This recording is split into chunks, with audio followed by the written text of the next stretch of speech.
Welcome, everyone. The topic for the day is the leadership role in transformation. Yes, we will talk the pivotal role played by the influential person in the organization with respect to the transformation that needs to be taking place. Remember, it is the person, the group of people, the board which plays the most important role in the transformation process, and that is what would be the discussion of this particular presentation. So first and foremost thing is all about peer mentoring, and all about peer mentoring that we need to go around it. This is what we will be talking here for. When I say peer mentoring, it is the leadership, it is the group of people, it is the core team which is going to implement the transformational process altogether, the change management in the organization.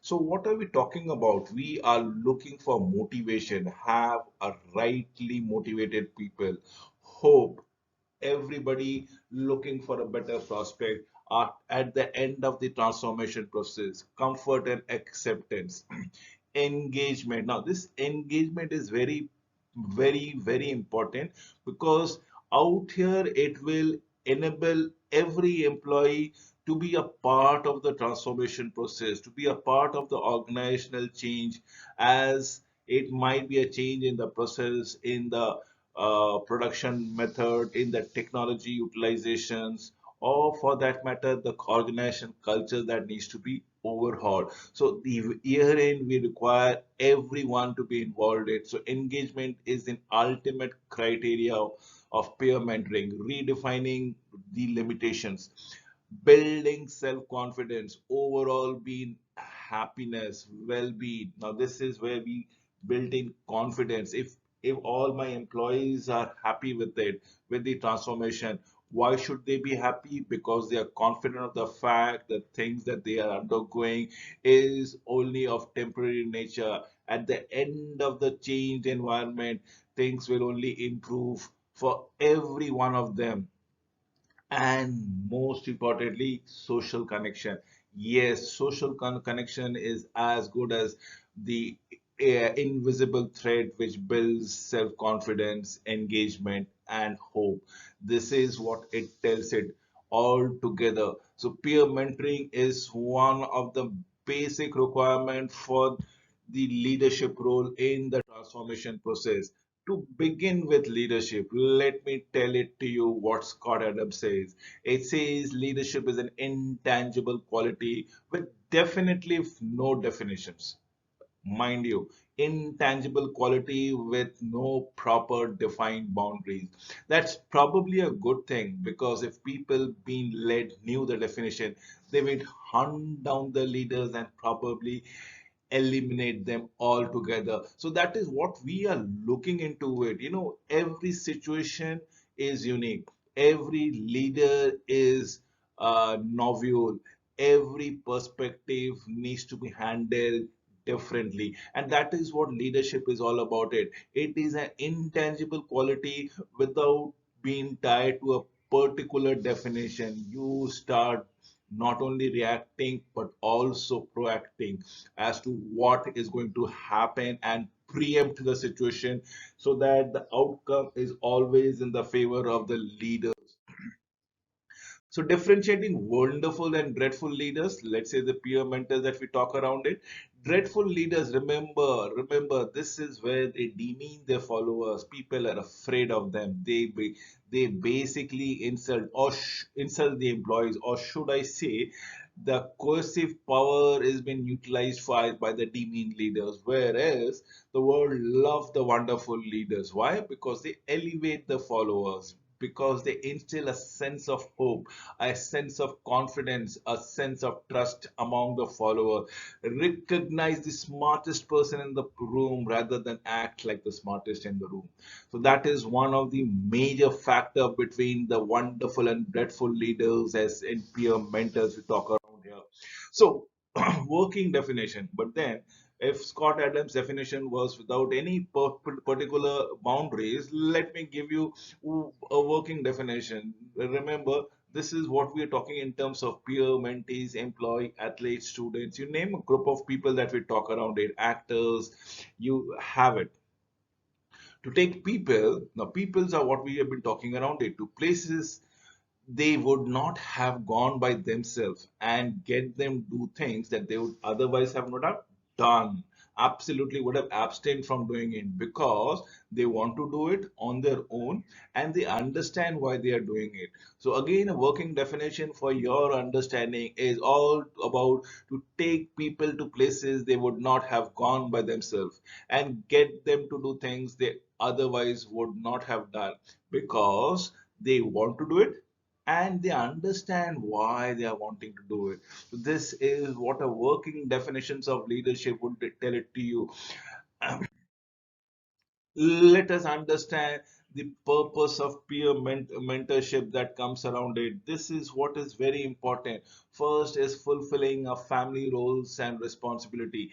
Every one of us, be it an employee, every one of us, be it the citizen, every one of us, whoever is existing on the planet, plays a multiple roles that of being a father, a mother, a spouse, a brother, a sibling, and so on and so forth. So we have a particularly family roles and responsibility, getting out and about, going out to the shopping, to the concerts, to the restaurants, returning to the work, participating in sports, exercise, leisure activities, traveling, touring abroad, dating, sexuality, getting around the community. Now, what I'm trying to tell it to you is these are the normal things that we keep on doing it, be it your household work, self-care, parenting, whatever you want to go around it, public transport, public utilizations of public utilities, we which we are very exposed to. It might be in terms of transport, it might be in terms of the roads that we travel to.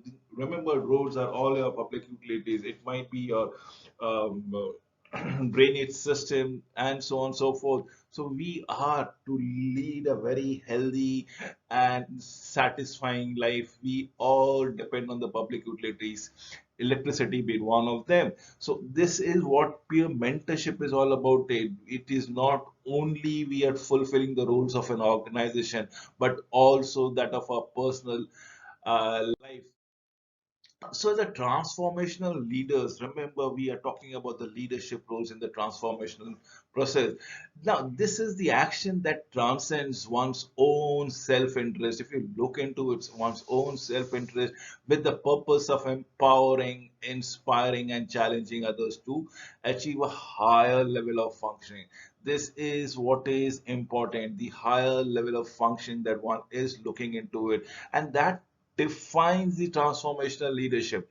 This is what we are looking into it. It is where we are coaching. We are almost probably foregoing with our own self-interest, with the fact that we are empowering somebody else, ensuring that somebody is going to have a better future, and probably, if required, challenging them, inspiring them, and instigating them to reach the higher echelon of performances. Transformational leadership is all about being pivotal. In the very first beginning, I said the leadership role is pivotal to the transformation of anything. It might be professional or personal field. It is the leadership which determines everything out here, consistently predicts the employee, the student, the athletes attitude. What do they predict? The attitude, the motivation level, the performance well-being, and so on and so forth. So transformational leadership is not only working for a particular period of time. When I say period of time, the time which you are devoting in the company or organization that you work for, the time encompasses 24 hours a day, 7 days a week, 365 days a year. So it is consistently looking at your attitude, at your motivation, performances, well-being, and so on. So let me tell you about the four eyes. One, two, three, and four. So, what are the I's is idealized influences, inspirational motivations, individual considerations, and intellectual stimulation. Remember the four I's. This is what we need to understand. As far as idealized influences is concerned, this is where a person who is supposed to lead from the front should follow a particular set of principle, because only those principles will define him or the her. This is where we as a follower, we as a leader would be able to construct the parts that we take or adapt. People will be able to follow us or probably predict how we've done it. This translate into much enhanced trust and respect. A trust and respect which is mutually between the leaders and the follower, and that is what we talk about the values out here. Remember, the set of principle is very important, and that is why we call it an idealized influences. We talk about the inspirational motivation. Now this is where you actually walk the talk, wherever the person says the principles that he or she has set in is basically been implemented day in and day out. What does this mean? It means it is you are translating into a higher expectation, inspiring and energizing others to go beyond the minimal standard. That is what we are looking as a motivation. When the leaders does the work as been prescribed or as is expected, the followers not only enthuses trust and faith in him, will follow him almost blindly. Let us come to the third I is individual consideration. This is where we need to understand that there is no one size fit all strategy. At times you need to cut the cloth as per the requirement. You need to take appropriate steps, and that is what we call the recognitions of the individual needs. This is where you will personalizing certain aspects of leadership, where you tune it according to the situation, probably taking genuine care and sense for the employees or the followers that have been following. Remember the fact that all your followers might not be in the best of the situation to implement what has been expected of them.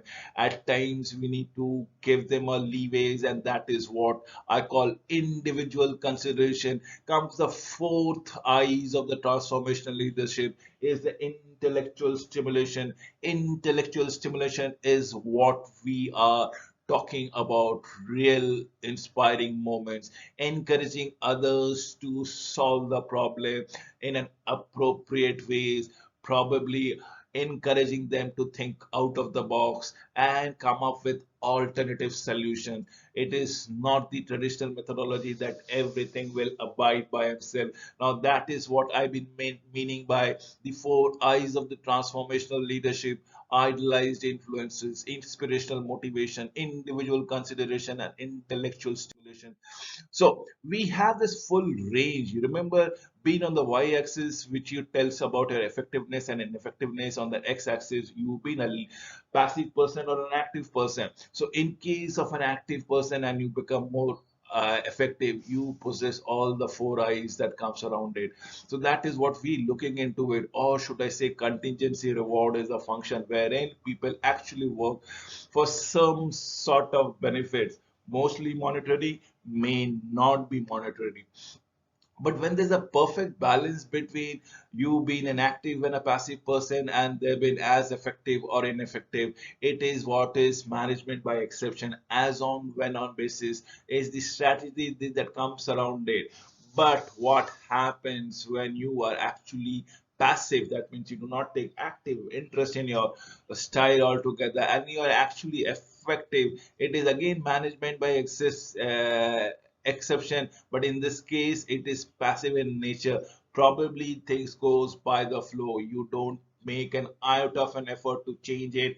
If things are going good, it remains going good until and unless there's an external forces which might actually kick out or a storm into it. If not, there are no external influences. It goes as per the flow, and your organization functions as it was been doing for ages altogether. Whereas when there is a complete ineffectiveness and complete passiveness, as in the devil care me attitude creeps in, it is a laser sphere. It is like a rudderless boat that the organization functions altogether, and that is what we try to understand the full range of leaderships and how that the organization works, right from laser spheres to management by exception, both passive and active, then contingent reward and the four eyes. The four eyes we have discussed in the previous slide as to what we require there. Remember, the recognitions and the feedback is very important for developing people to catch them from doing something right and instilling those habits of doing right every time. Full range of leadership is the contingent reward that we talk about, the constructive transactions that keeps around it. The constructive transactions is the rewards that we as an employee are looking forward to it. It can be a pat in the back, it can be an appreciation in the public, it can be a monetary rewards, it can be a non-monetary rewards like a vacation for you and your family elsewhere. So it's all paid expenses vacation that might work. So it might be anything. So what I've talked about is contingent reward and constructive transaction. Remember, we are talking about these kinds of reward and transaction on an immediate basis, on a specific basis, because this will reinforce the fact that you are being appreciated and you will become more motivated to mimic your positive behaviors in the future. Management by exception is what we have already discussed.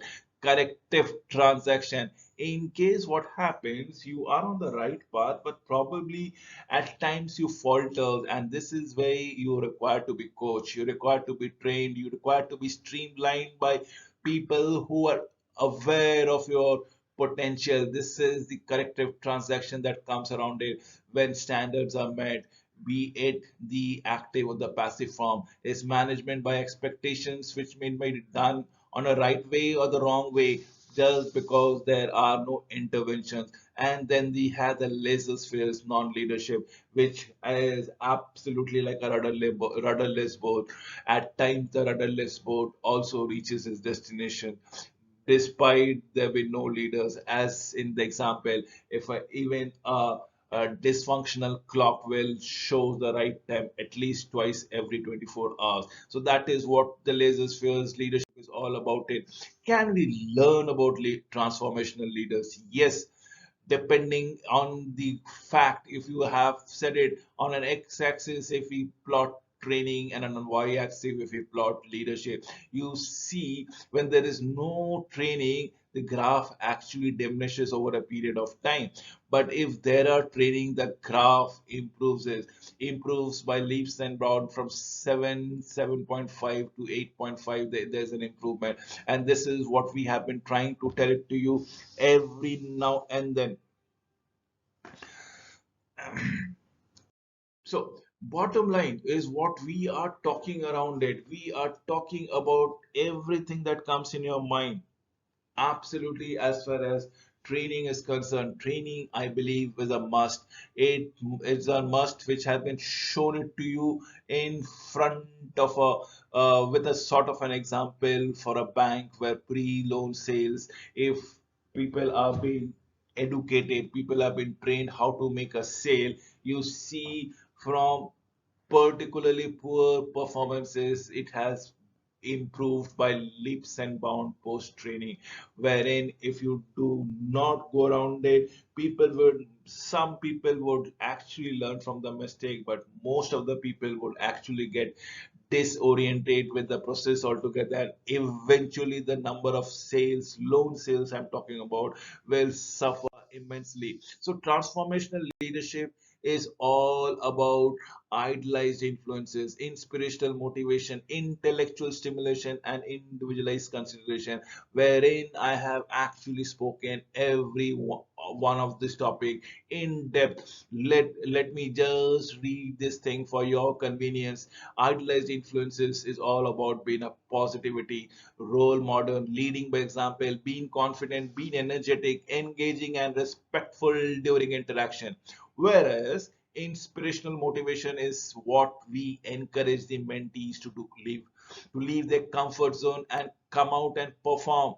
Let mentee knows that you are having their back altogether. Challenge them to set meaningful goals in and around them. Intellectual stimulations would be encouraging mentees to tackle the old problems in a different fashion. Ask them to talk about, think about objectively to any problems and critically come up with some vibrant solution, help mentees to develop that solution on their own.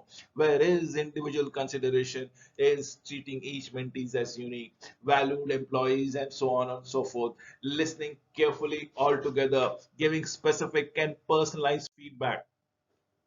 Idealized influences is what we have been talking around in as in our role model, doing what exactly is right, creating a sense of trust and respect. And this is most important because out here you will command respect and will not be demanding it. It becomes consistent and dependable. And if there are certain ups and downs, in cases of downs where you go falters and probably commit a mistake, apologize. There is no shame in apologizing and confirming at the end of the day. Even as a leader, you remain firmly standing on your ground, and you are a human being. So you believe in something, you stand for it up. I'm just giving a proxy photograph for you to understand. You try to pull together a team of people who can inspire by that same vision and help those people to add value by putting their unique talents, their habits, their time, their efforts. When you treat people with respect, no matter how minuscule the roles might be, all about it. Idealized influences is all about the barriers and solutions to this, what kind of strategies that we develop around it. Remember, the potential challenges is I do not have time to speak to my mentee. Now, this is where you get obsessed or probably very self oriented when you don't want to pass the tricks or the traits of being successful to the next best person. Brainstorm possible solutions, schedule it into your calendar. That way, you ensure that you allocate the times accordingly. Inspirational motivation is where you actually raise expectation. Where are you raising the expectation? You are raising expectation within our followers, convincing others to go beyond the normal goals and normal duration. Be optimistic, be enthusiastic of what you can achieve. Remember to set high and definitively achievable standards goals. It should be just beyond your reach, but at the same time, if you make an extra effort, you definitely would achieve them. And that is what inspirational motivation is all about. It is all about communication of high expectation. It is all about putting energies in the mind of your followers. Look at an inspirational motivation, you really see a truly apart from the things anyone can pick, the dressing room, the proper way of sipping, the way you carry yourself. There's a difference between a lady and a girl for that matter, because a lady knows how she is to be behave and what kind of treatment should be tolerated or not, whereas a girl might go with the flow. And that is what basically Professor Higgins says around it, because he always treat me as a flower girl and always will. But I know I can be a lady to you because you always treat me as a lady and always will. And that is what we'll talk about being inspirational motivation. We'll talk about the various strategies, barriers, and solutions.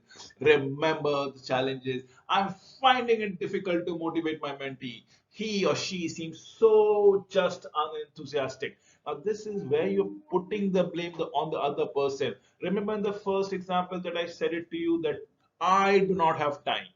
As in, how can I put him within the smallest 24-hour cramped space that we have it in a day? So that is where you are owning the problem. Now is a case where you're shifting the problem to the other fellow. So brainstorm again possible solution. Now this is where you come up with example how to overcome the challenge. Try them, motivate them, lead them with example.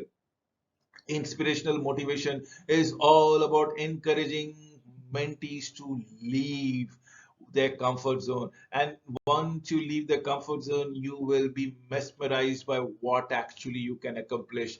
This is what we keep on saying it around it.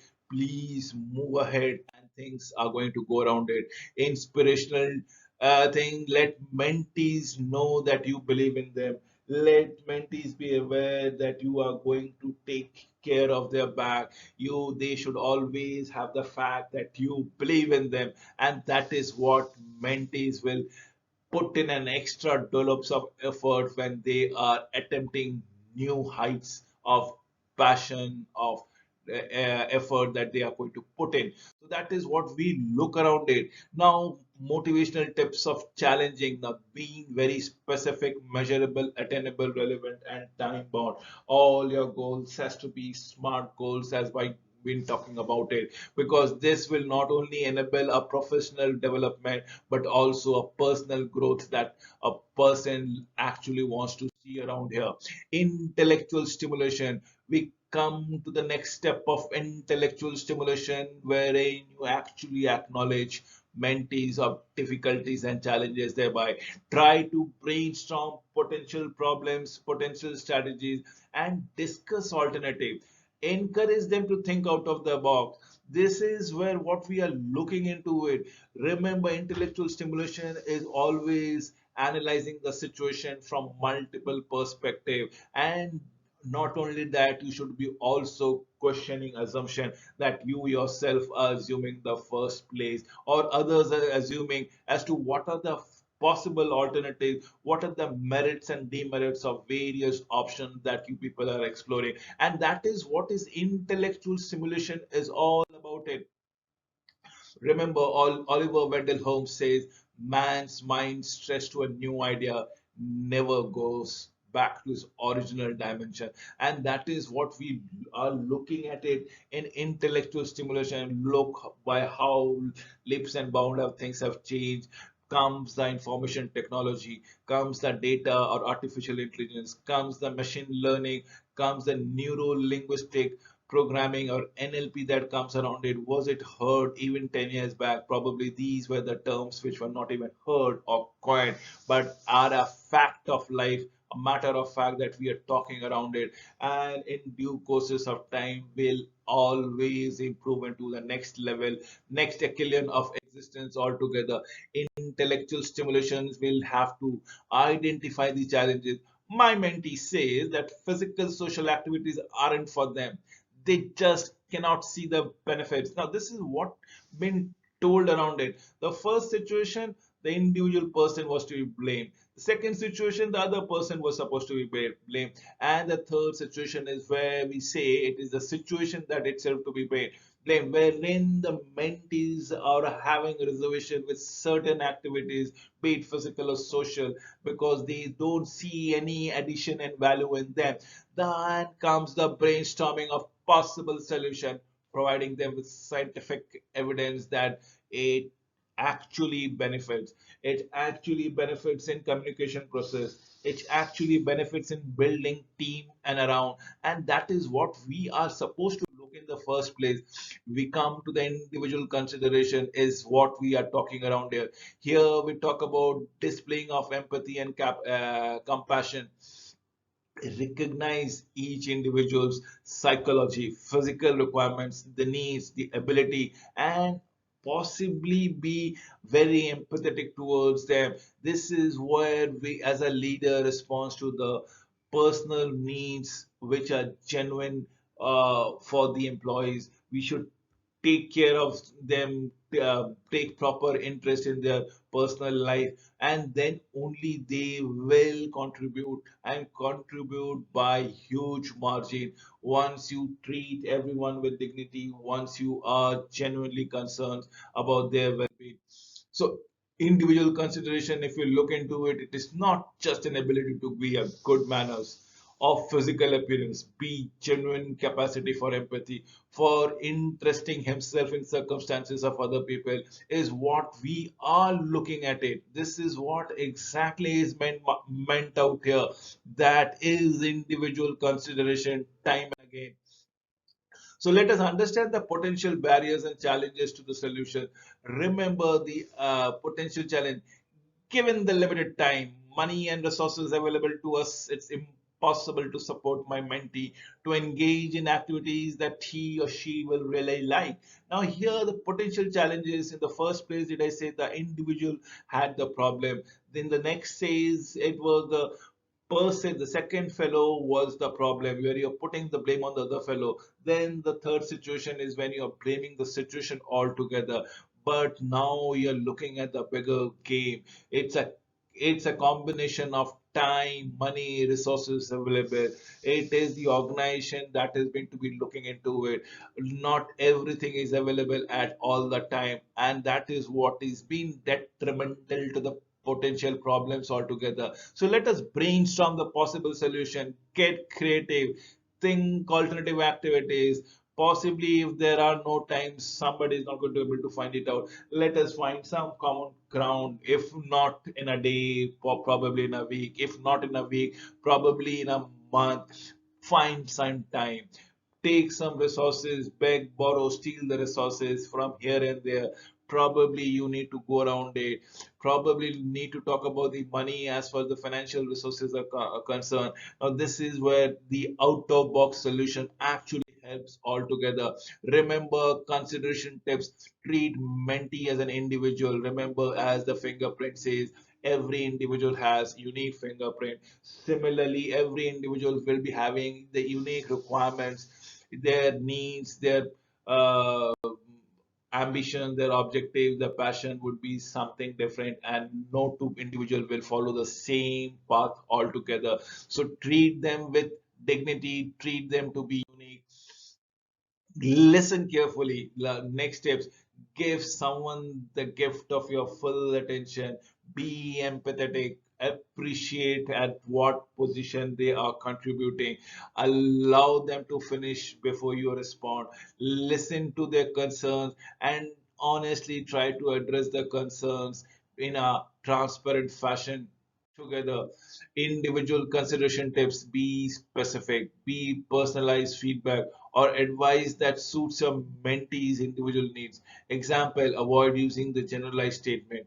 You should be providing advice instead of making your advice specific to your mentee's problem altogether. Remember, every individual, since they have been unique, has been established altogether. Every individual, they have different requirement that has been stated in the previous slide. Similarly, the solution that people are looking for is to be unique altogether by themselves. This is what we are supposed to know. This is how we are supposed to go all together. And learning, remember, is what is to be defined. It is to be defined as a change in behavior. You haven't learned a thing until you have taken an action and probably utilized it. And with this, I come to an end of this presentation. Thank you for watching this video, the leadership role in transformation. I hope I was amply clear to all of you and have addressed all your queries in the presentation. Thank you nevertheless.